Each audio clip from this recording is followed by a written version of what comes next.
Milestone school and কলেজে প্রশিক্ষণ বিমান দুর্ঘটনায় নিহত ভোলার বোরহান উদ্দিনের মাসুমা বেগমের কবর জিয়ারত এবং পুষ্পস্তবক অর্পণ করেছে বাংলাদেশ বিমান বাহিনী।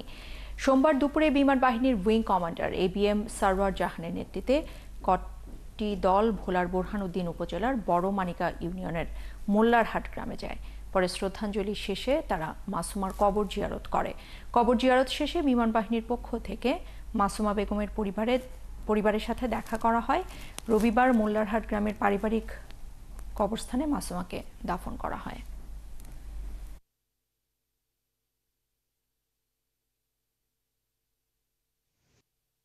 বিমান বাহিনীর পক্ষ থেকে যত ধরনের সহযোগিতা দরকার আমরা সেটা ওনাদের জন্য করব এবং আমরা অত্যন্ত দুঃখ বেদাক্রান্ত মনে এখানে এসেছি অনেক দূর থেকে এসে যা শুধু ওনাদেরকে আমরা একটু সমবেদনা জানানোর জন্য।